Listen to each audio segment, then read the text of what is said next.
Salut à toutes et à tous les amis, j'espère que vous allez bien, c'est Feyoptan. Aujourd'hui on se retrouve pour une toute nouvelle vidéo, ça fait très longtemps que j'ai pas fait de vidéo pour ma chaîne. Voilà, je l'avais laissé un peu à l'abandon avec les cours, mais là on est de retour. Aujourd'hui petite vidéo spéciale que j'avais envie de faire, voilà, on va voir si ça marche ou pas. Si ça marche pas, tant pis, c'est pas grave. Je me serais lancé dans quelque chose que j'adore, c'est le football. Et on va faire tout simplement, ni plus ni moins qu'une réaction à chaud du tirage au sort de la Ligue des Champions. Les huitièmes de finale viennent d'être annoncés. Et on va débriefer ça match par match. Donc vous voyez le tableau à l'écran qui défile devant vous, voilà, avec les 8 matchs qui ont été tirés au sort pour ces huitièmes de finale. Et on va faire une réaction match par match. On commence avec le premier match qui a été tiré dans ces huitièmes de finale de Ligue des Champions. On aura droit à une superbe affiche. Borussia Mönchengladbach contre Manchester City. Alors voilà, pourquoi c'est une très belle affiche? Parce que ouais, vous pouvez vous dire, ouais mais Gladbach c'est pas un grand club de football. Ça les gars, je suis d'accord, c'est un club qui a pas une grande histoire, mais quand même. Ça reste un très grand club de football qu'il faut respecter aujourd'hui parce que Gladbach en Ligue des Champions, voilà, ils ont quasiment dominé leur groupe. Je dis quasiment parce que c'est vrai qu'il y a eu quelques faux pas, notamment le match contre l'Inter lors de la 5ème journée qui s'est soldé sur le score de 3-2 pour l'Inter de Milan. Le match face au Real lors de la 6ème journée, la toute dernière, où le Real a réussi à battre Gladbach sur le score de 2-0. À part ça, Gladbach a dominé son groupe en marquant notamment 8 buts. Je crois, contre le Shakhtar Donetsk, donc c'est exceptionnel. Le seul vrai défaut de Gladbach, effectivement, c'est qu'en championnat, c'est très poussif. Gladbach est actuellement 8ème du championnat et enchaîne assez mal ses rencontres, même si voilà, ça reste une belle équipe avec un très bel effectif, et je pense honnêtement que Gladbach peut aller chercher un score face à Manchester City. Manchester City, on les présente plus, hein. Manchester City, très clairement, tout le monde connaît ce club. Et c'est normal, à juste titre, c'est un très grand club de football, anglais notamment. Donc voilà, qui ont largement dominé leur groupe en Ligue des Champions, cette saison. Hormis le match contre Porto, où ça s'est soldé sur un 0-0. City, on les présente plus, hein, très clairement, ils ont fait le taf. Là où il fallait, contre Marseille et contre l'Olympiakos. Contre Porto aussi, même si il y a eu un match nul vers la fin.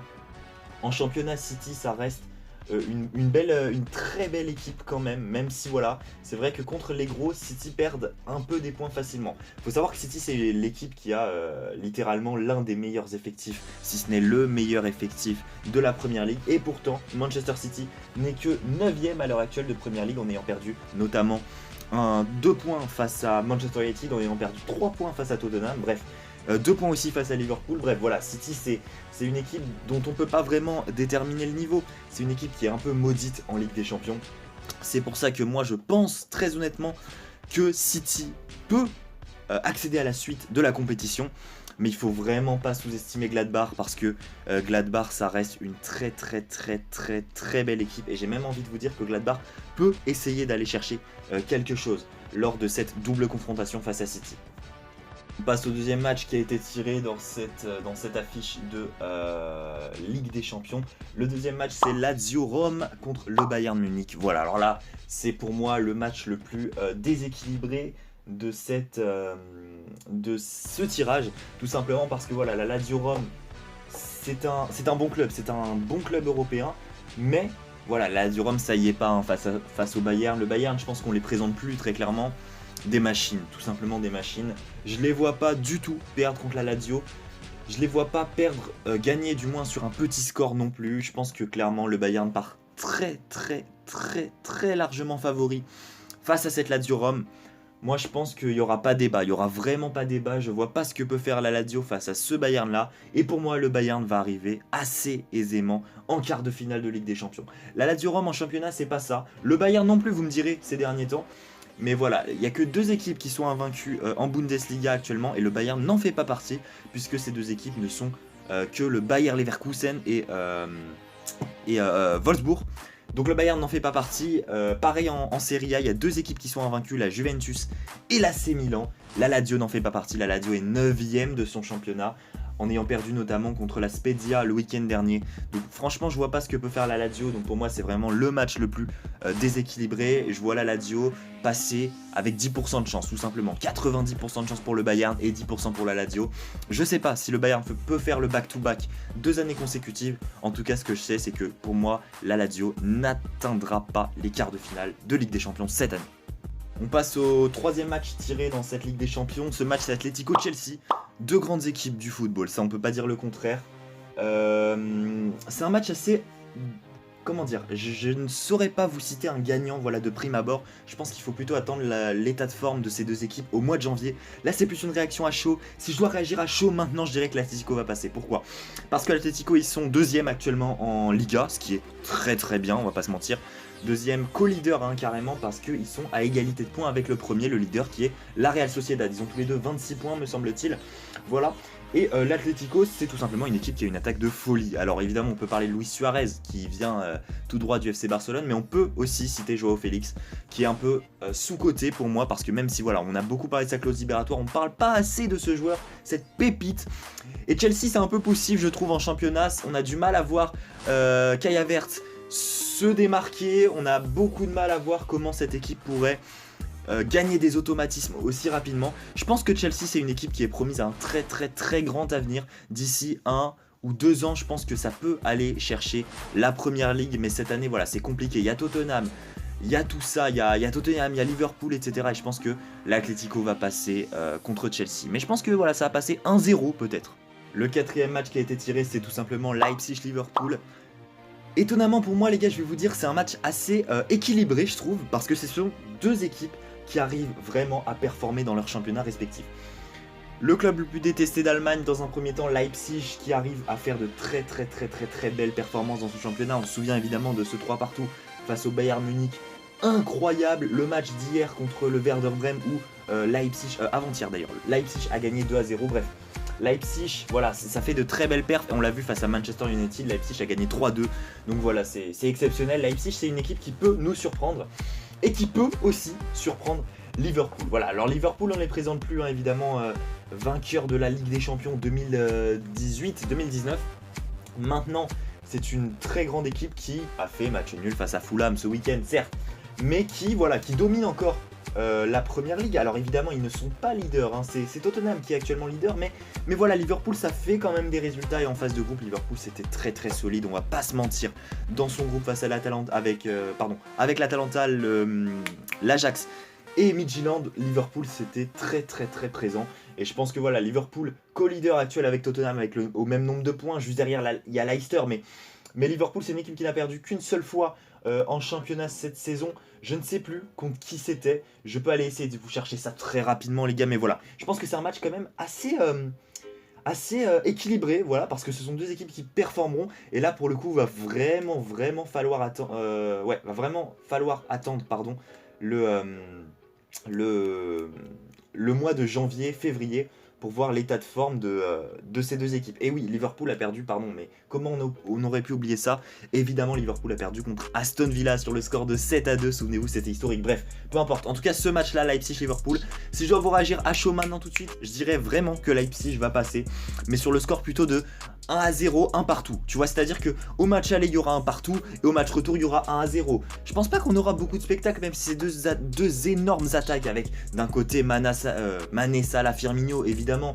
De l'autre, on a une attaque en feu qui a mis 3 buts face à Man U, 3 buts face au Bayern, 2 buts face au Werder Bremen quand même. Donc voilà, ça reste de très belles équipes, mais je pense quand même que actuellement, voilà, dans l'état de forme actuel, c'est Leipzig qui va passer, même si Liverpool reste une très grande équipe. Et je pense que l'expérience de Liverpool peut jouer aussi sur ce match-là. Donc peut-être que Liverpool va passer. Je leur souhaite bien évidemment. Le cinquième match, c'est tout simplement Porto-Juventus. Alors là, je vais pour le coup, pour Porto-Juve, les gars, je vais pas réagir pendant 850 ans. Porto-Juventus, c'est l'un des matchs les plus déséquilibrés pour moi. C'est peut-être le deuxième match le plus déséquilibré derrière celui qu'on a cité plus haut. Porto-Juve, très clairement, les gars, je vois pas comment Porto peut faire l'exploit. Je vois pas comment Porto peut faire l'exploit parce que la Juve, c'est solide, c'est une équipe qui est invaincue en championnat, c'est une équipe qui a battu le Barça 3-0. Ça peut faire tout et n'importe quoi, la Juve. On l'a vu l'année dernière contre l'Olympique Lyonnais, mon club de cœur, certes, mais voilà, la Juve c'était décevant l'année dernière. Porto actuellement ils sont 3e de leur championnat en ayant perdu 2 matchs. Franchement les gars, je vois pas comment Porto peut faire quelque chose face à cette Juve là. L'expérience de la Juve va jouer, et je pense que là pour le coup ça va être un cataclysme. Donc voilà, moi j'ai envie de te dire que la Juve va passer sans trop de soucis, peut-être avec des pénaltys de Cristiano Ronaldo s'il le faut, mais on s'en fout, l'important c'est de marquer, je l'ai toujours dit, et Cristiano Ronaldo restera le GOAT. On passe au match suivant les gars. Et le match suivant, tout le monde le connaît, c'est évidemment Barça-PSG. Alors Barça-PSG, on peut en parler pendant 850 ans, on se souvient de la remontada, mais bon, est-ce qu'on veut vraiment faire revivre ces mauvais souvenirs à nos frérots supporters parisiens? Non, moi-même qui habite à Paris, j'ai même pas envie de revoir ce match, parce que pour moi, c'était un achat, voilà, le Barça a payé l'arbitre pour... Non, plus sérieusement, c'est une très très belle affiche hein, qu'on aura, Barça-PSG. L'aller se fera au Camp Nou, le retour au Parc des Princes. Donc voilà, très très très belles affiches. D'un côté, t'as le Barça, qui performe peu en championnat. De l'autre, le PSG, qui pour le coup performe un peu plus, même si voilà, il y a quelques défaites à droite à gauche. Ça reste de très très très très très grands clubs européens. PSG qui a fini en finale de Ligue des Champions, évidemment, la saison dernière. Honnêtement, je vais vous dire, à l'heure actuelle, dans l'état de forme des deux équipes, je mettrai quand même le PSG favori. Et je pense même qu'en janvier, ça va pas changer. Le Barça déçoit, mais le Barça reste quand même présent. C'est-à-dire que c'est compliqué à expliquer. Moi, j'aime pas du tout le Barça, mais force est de constater que le Barça reste ancré. Voilà. Même si la défaite contre la Juve est un peu sévère, le Barça a quand même survolé son groupe. Un groupe composé de Ferencváros, le Dynamo Kiev, la Juventus de Turin et le Barça. Le PSG part favori pour moi, mais voilà, ça va rester un très très très très beau match. Et j'ai peur aussi de voir si Neymar sera rétabli pour ce match. Est-ce que Ansu Fati sera rétabli pour le match? Bref, il y a tellement de choses incertaines. Est-ce que Dembélé ne sera pas blessé d'ici là? Est-ce que Griezmann continuera d'enchaîner les bonnes performances? Est-ce que Messi continuera aussi d'enchaîner les bonnes performances? Bref, il y a tellement de choses qui se bousculent. J'attends énormément en tout cas de Mbappé, parce que pour moi Mbappé c'est un des joueurs parisiens qui me déçoit un peu le plus depuis ce début de saison notamment. Et j'ai vraiment envie de le voir performer. Voilà, donc c'est pour ça que en l'état actuel des choses, je mettrais Paris favori à franchement 53% quoi, et 47% pour le Barça. Mais voilà, le Barça, on sait que contre les gros ça perd, contre l'Atlético ça a perdu, contre le Real ça a perdu. Ça a perdu contre Cadix, qui n'est même pas un gros. Mais bon, après, je vais rien dire. Le Real a aussi perdu contre Cadix, mais bref. On va voir ce que ça va nous donner. Moi, je sais pas trop. On verra les gars. Mais en tout cas, bonne chance aux deux communautés. Bonne chance à la communauté Blaugrana, évidemment. Bonne chance à la communauté parisienne pour ce match. On passe au match suivant. Et le match suivant, c'est pour moi le match le plus équilibré, mesdames et messieurs, de ces phases de poule. De ces huitièmes de finale. Qu'est-ce que je raconte? Qu'est-ce que tu racontes, Feiyoptan? Je me suis giflé. C'est évidemment Séville-Dortmund. Alors Séville-Dortmund, on peut en parler pendant 850 ans, encore une fois, de ces deux équipes. Séville, voilà, on les présente plus, hein, ils ont gagné la Ligue Europa tellement de fois que même moi j'aurais pensé qu'ils allaient faire exprès de finir 3ème de leur groupe pour aller être reversés en Ligue Europa et la gagner une, je sais pas combienième année consécutive, deuxième année consécutive, mais pour gagner leur 6ème, 7ème Ligue Europa, je sais plus. Bref. Mais bon, c'est vrai que dans leur groupe, à Séville, il y avait qui? Il y avait Chelsea, qui est quand même une très très grande équipe, on va pas se mentir. Et à côté, il y avait Krasnodar et Rennes. Alors Krasnodar et Rennes, c'est pas pour dénigrer un peu le football français, mais voilà, c'est pas du tout au niveau. Et Séville, même s'ils avaient voulu faire exprès de perdre, ils auraient quand même fini 2ème. Donc bon, bref, peu importe. Séville contre Dortmund. Alors Dortmund, c'est une équipe qui est assez compliquée à analyser. En championnat, c'est à la fois là, et des fois, c'est pas du tout là. C'est vraiment une équipe, pas troll, mais une équipe en dents de scie. Typiquement en dents de scie. Séville, ça reste une équipe solide, on va pas se mentir, qui arrive à faire des performances au bout du suspense, les amis. Et Séville, c'est 5ème de Liga à l'heure où je vous parle, tandis que Dortmund, c'est 5ème de Bundesliga à l'heure où je vous parle. Mais voilà, bref, Séville, c'est comment dire, c'est une équipe vraiment compliquée à déterminer aussi, parce que Séville, ils arrivent à gagner au bout du bout de la nuit, les gars. Ils arrivent à te mettre un but dans les arrêts de jeu comme jamais. Pour moi, c'est l'équipe vraiment une équipe tellement compliquée à analyser, mais Dortmund aussi. Donc vraiment, pour moi, c'est le match le plus équilibré. J'ai envie de vous dire que ça peut même aller au tir au but. Mais là, après, je veux pas m'avancer. Peut-être aux prolongations, en tout cas. Mais si Haaland est rétabli pour ce match, ça va faire des étincelles. Je le vois vraiment marquer, quitte à marquer un seul but. Mais voilà, et puis Séville, en vrai de vrai, j'ai du mal à voir comment ils peuvent marquer. Bref, je sais pas, on verra vraiment en janvier, parce que pour moi c'est un match trop indéterminé. Ça va dépendre de l'état de forme et des blessures de chacun des joueurs des deux équipes. Et voilà le dernier match, les amis, de ces huitièmes de finale de Ligue des Champions. Atalanta, Real Madrid, mesdames et messieurs. Le Real Madrid devait tirer soit l'Atalanta, Leipzig Porto ou bien la Lazio. Le Real Madrid a tiré l'Atalanta, mesdames et messieurs. Alors, je ne sais pas quel était le meilleur, le pire tirage pour le Real. Pour moi, l'Atalanta, c'est un des pires tirages. Si ce n'est le pire, pour moi, c'est le pire tirage. C'est-à-dire que là, il y a une info, les gars, qui vient de tomber à l'heure actuelle. C'est que Papu Gomez, l'un des meilleurs joueurs de l'Atalanta, le petit Argentin, là, eh ben, il s'est battu avec son coach. Et comme il s'est battu avec son coach, bah, il risque de pas être là, il risque d'être viré en janvier. Voilà, tout simplement, ni plus ni moins. Hop, on le vire. Hop, aux oubliettes. Tant pis, merci pour tout ce que t'as fait à l'histoire du club, mais tu ne te bats pas avec ton coach. Ça peut être une très très bonne nouvelle pour le Real, mais encore une fois, le Real, c'est une équipe trop incertaine. C'est-à-dire que c'est une équipe qui arrive à te faire des belles performances et des performances claquées. Mais le Real, à l'heure actuelle, ils sont là, ils sont très très chauds, je vais pas vous mentir. Si ce Real-là joue en février, enfin c'est-à-dire que si ce Real-là, cet état de forme du Real est présent en février, le Real peut soulever des montagnes. Et au-delà de ça, j'ai envie de vous dire que l'Atalanta, ça reste une belle équipe hein, en Serie A, on va pas se mentir.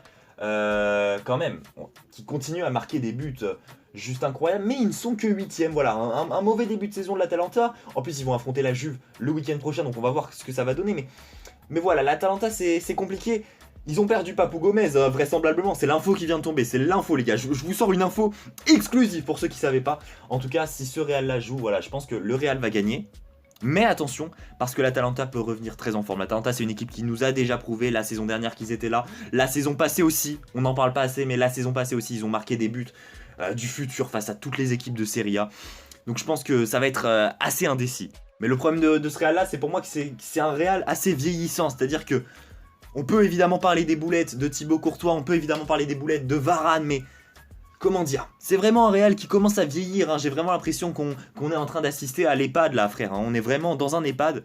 Merci à Vinicius quand même de baisser un peu la moyenne d'âge, mais tu relèves pas le niveau pour autant mon frérot. Et une meilleure finition, c'est tout ce que je te demande mon ref. Mais à part ça sinon, c'est une équipe très solide et j'ai presque envie de les faire partir favoris. Donc voilà, est-ce que ce Real là va passer? Je l'espère parce que je suis fervent supporter du Real si je dois choisir un club. Mais voilà. C'était mon avis les gars, dans ces 8 matchs de Ligue des Champions, j'espère qu'il vous aura plu, la vidéo était un peu longue, évidemment. C'était Fayoptan, je vous dis ciao ciao, et on se retrouve en février les gars, pour suivre ma réaction à chaud des quarts de finale.